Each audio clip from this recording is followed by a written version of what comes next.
வணக்கம் மக்களே. இந்த ஒரு விஷயம் கவனிச்சிருக்கீங்களா? ஒரு ரூமில் 10 பேர் இருக்காங்கன்னு வச்சுக்கோங்க. அதில் 9 பேர் பேசிகிட்டு இருக்காங்க, சிரிச்சுக்கிட்டும் இருக்காங்க, அவங்கள ப்ரூஃப் பண்ண ட்ரை பண்ணிகிட்டு இருக்காங்க. ஆனால் மூளையில் ஒரு ஆள் மட்டும் அமைதியாக உட்காந்துருக்காரு. யார்கிட்டையும் அன்னெசரியாக பேசலை, தன்னை பற்றி எக்ஸ்பிளைனும் பண்ணலை, அட்டென்ஷனும் கேட்கல. ஃபன்னியான விஷயம் என்ன தெரியுமா? அந்த ரூமில் இருக்கிற எல்லாரோட அட்டென்ஷனும் கடைசியில் போய் அவர்கிட்ட தான் நிற்கும். இவர் யார்? ஏன் பேச மாட்டுறாரு? இவருக்கு என்ன ஆச்சு? என்ன இவர் யோசிச்சுட்டு இருக்காரு? இந்த கொஷின் தான் வர ஆரம்பிக்கும். அதுதான் இன்ட்ரெஸ்டிங் பார்ட். ஏன்னா நம்ம பிரெயினுக்கு இன்ஃபர்மேஷன் ரொம்பவே பிடிக்கும், அன்னோனாக இருக்கிற விஷயம் பிடிக்காது. ஒருத்தர் நிறைய பேசுனா அவரை பற்றி நமக்கு எல்லாமே தெரிஞ்சிடும். அவர் யார், எப்படி யோசிப்பார், என்ன பேசுவார், அடுத்த லைன் என்னன்னு கூட நம்மளால் கெஸ் பண்ண முடியும். ஆனால் குவைட்டாக இருக்கிற ஒரு பர்சன் அவரை பற்றி ப்ரெடிக்ட் பண்ணவே முடியாது. அங்கே தான் மிஸ்ட்ரி க்ரியேட் ஆகுது. மனிதர்களுக்கு மிஸ்ட்ரி மேலே ஒரு நேச்சுரல் அட்ராக்ஷன் இருக்குது. அதனால தான் மூவி ட்ரெய்லர் முழு கதையும் சொல்லாது. அதனால தான் மேஜிக் ட்ரிக் ரிவீல் பண்ணவே மாட்டாங்க. அதனால தான் சோஷியல் மீடியாவில் எல்லாத்தையும் ஷேர் பண்ணாத சில கிரியேட்டர்ஸ் மேலே அதிக க்யூரியாசிட்டி இருக்கும். ஒரு விஷயம் ஈஸியாக கிடைச்சா வேல்யூ குறைஞ்சிரும், கொஞ்சம் டிஃபிகல்ட்டாக புரிஞ்சால் வேல்யூ இன்க்ரீஸ் ஆகும். குவைட் பீப்புள் அன்னோயிங்லி இந்த அட்வான்டேஜை ஆல்ரெடி பண்ணிகிட்டு இருப்பாங்க. ஆனால் இதுக்கு பின்னாடி இருக்கிற இன்னொரு பவர்ஃபுல் ரீசன் இருக்குது. நம்ம சொசைட்டியில் பெரும்பாலான மக்கள் ரெஸ்பெக்டை வால்யூமோட கனெக்ட் பண்ண மாட்டாங்க, கான்ஃபிடென்ஸோட கனெக்ட் பண்ணுவாங்க. அதில் தான் ட்விஸ்ட் இருக்குது. நிறைய பேர் கான்ஃபிடென்ஸ்னால் லவுடாக பேசுகிறது, எல்லாத்துக்கும் ஆன்சர் சொல்கிறது, ரூமில் டாமினேட் பண்ணுறதுன்னு நினச்சிக்கிட்டு இருக்காங்க. ஆனால் ஹிஸ்ட்ரியில் பார்த்தா சில powerful leaders, successful businessman, top negotiator, இவங்க நிறைய பேர் சர்ப்ரைசிங்காக காமாக தான் இருந்திருக்காங்க. ஒரு மீட்டிங்கில் அதிகமாக பேசுகிறவர் ஸ்ட்ராங்கஸ்ட் பர்சன்னு கிடையாது. சில நேரம் அதிகமாக கேட்குறவங்க தான் ஸ்ட்ராங்கஸ்ட் பர்சன். ஏன்னா அவர் ரியாக்ட் பண்ணுறதுக்கு முன்னாடி அப்சர்வ் பண்ணுறாரு. அப்சர்வ் பண்ணுறவங்களுக்கு இன்ஃபர்மேஷன் கிடைக்கும், இன்ஃபர்மேஷன் கிடைக்கிறவங்களுக்கு அட்வான்டேஜ் கிடைக்கும், அட்வான்டேஜ் கிடைக்கிறவங்களுக்கு ஆப்வியஸாக பவர் கிடைக்கும். அதனால தான் ஒரு குவைட் பர்சன் ரூமில் இருக்கும்போது நம்ம பிரெயின் ஆட்டோமேட்டிக்காக ஒரு அசம்ஷன் எடுக்க ஆரம்பிக்கும். இவர் பேசாமல் இருக்கிறதுக்கு ஏதாவது ரீசன் இருக்கும். அந்த ஒரு தாட்டே அவர் மேலே ரெஸ்பெக்டாக மாற ஆரம்பிக்கும். ஆனால் மக்களே, இது ஸ்டோரியோட ஒரு ஹாஃப் தான். ஏன்னா எல்லா குவைட் பீப்புளும் ரெஸ்பெக்ட் வாங்குறது கிடையாது. சில குவைட் பீப்புள் கம்ப்ளீட்டாக இக்னோர் பண்ணப்படுறாங்க. அப்போது டிஃப்ரென்ஸ் எங்கே? நான் குவைட்டாக தான் இருக்கேன், அப்புறம் ஏன் எனக்கு ரெஸ்பெக்ட் வர மாட்டேங்குது அப்படின்னு நீங்கள் கேட்குறீங்க அப்படின்னா, அதை தான் நம்ம நெக்ஸ்ட் செக்ஷனில் இருக்கிற ரியல் சைக்காலஜியில் எக்ஸ்பிளைன் பண்ணியிருக்கோம். வாங்க அதை பார்ப்போம். செக்ஷன் 1ல் நம்ம ஒரு விஷயம் பார்த்தோம். குவைட்டாக இருக்கிறவங்க மிஸ்ட்ரியஸாக தெரியுறாங்க, அதனால் க்யூரியாசிட்டி க்ரியேட் ஆகுது. ஆனால் க்யூரியாசிட்டி மட்டுமே ரெஸ்பெக்டாக மாறாது. ரெஸ்பெக்ட் உருவாகிற ரியல் ரீசன் இன்னும் டீப்பர். ஒரு சிம்பிள் எக்ஸாம்பிள் சொல்கிறேன். ஒரு ஆர்கியூமெண்ட் நடக்குது.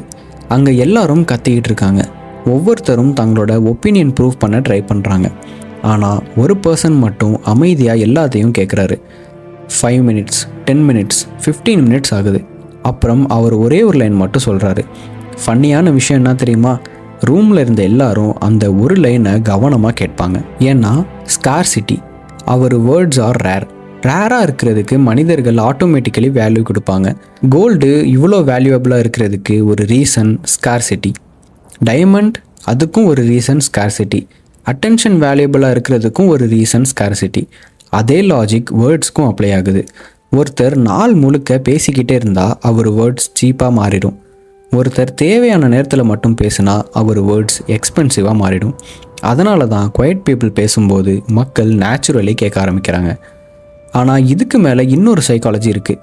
அதுதான் ப்ரொஜெக்ஷன். ஒருத்தர் தன்னை முழுசாக ரிவீல் பண்ணலைன்னா மக்கள் அவரை பற்றி அவர்களே ஸ்டோரி க்ரியேட் பண்ண ஆரம்பிச்சுக்குவாங்க. இவர் இன்டெலிஜென்ட் போல், இவர் டீப் திங்கர் போல், இவர் சீரியஸான பர்சன் போல். ரியாலிட்டியில் அது உண்மையாக இல்லையா அப்படின்றது வேறு விஷயம். ஆனால் மனிதர்கள் கேப்ஸை ஃபில் பண்ண விரும்புவாங்க.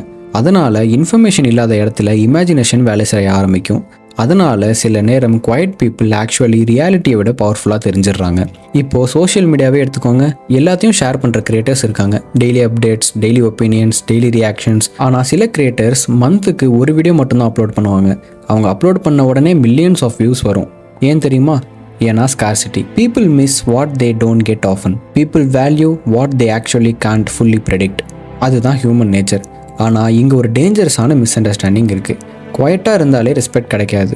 சைலண்ட்டாக இருக்கிறதுக்கும் வேல்யூபிளாக இருக்கிறதுக்கும் வித்தியாசம் இருக்குது. பயத்தில் பேசாமல் இருக்கிறது குவைட்னஸ் கிடையாது. கான்ஃபிடென்ஸாக இருந்து அன்னெசரியாக பேசாமல் இருக்கிறது தான் குவைட்னஸ். ஒருத்தர் பேச பயந்து சைலண்டாக இருக்கலாம், இன்னொருத்தர் எல்லாம் தெரிஞ்சும் தேவையில்லாத இடத்துல பேசி எனர்ஜியை வேஸ்ட் பண்ணக்கூடாது அப்படின்னு சைலண்டாக இருக்கலாம். வெளியிலேருந்து பார்த்தா ரெண்டுமே சேம் மாதிரி தான் தெரியும், ஆனால் இம்பேக்ட் ரொம்பவே டிஃப்ரெண்ட். அதனால் மக்கள் குவைட்டாக இருக்காங்க அப்படின்னு ரெஸ்பெக்ட் பண்ணுறது அவங்க பேசுகிறதுக்காக இல்லை, அவங்க பேசாமல் இருந்தாலும் ப்ரெசன்ஸ் ஃபீல் ஆகுறதுக்காக, அவங்க அட்டென்ஷனை கேட்காம இருந்தாலும் அட்டென்ஷனை வாங்குறதுக்காக, அவங்கள ப்ரூவ் பண்ண ட்ரை பண்ணாமல் இருந்தாலும் கான்ஃபிடென்ஸாக தெரிஞ்சுக்கிறதுக்காக. ஆனால் ஃபைனலாக உங்கள்கிட்ட ஒரு கொஷின் கேட்குறேன், மக்கள் குவைட் பீப்புளாக இருந்தால் உண்மையாகவே ரெஸ்பெக்ட் பண்ணுறாங்களா, இல்லை அவங்கள பற்றி தாங்களே ஒரு கிரியேட் பண்ணி இமேஜினேஷனை ரெஸ்பெக்ட் பண்ணுறாங்களா? நீங்கள் என்ன நினைக்கிறீங்க அப்படின்றத கமெண்ட் பண்ணிவிட்டு, இந்த மாதிரி இன்ட்ரெஸ்டிங் டாபிக்ஸை அப்கமிங் வீடியோஸில் பார்க்கணுன்னா மறக்காமல் பெட்டர் ஃபினான்ஸ் தமிழை சப்ஸ்கிரைப் பண்ணிக்கோங்க. நான் இந்த சேனலில் ஃபினான்ஸ் அண்ட் சைக்காலஜி பற்றின இன்ட்ரெஸ்டிங் ஃபேக்ட்ஸை பற்றி அப்லோட் பண்ணுவேன். ஸோ மறக்காமல் சப்ஸ்கிரைப் பண்ணி என்னோட ஜேர்னியில் ஜாயின் பண்ணிக்கோங்க. நெக்ஸ்ட் வீடியோவில் பார்ப்போம். Take care. சியர்ஸ்.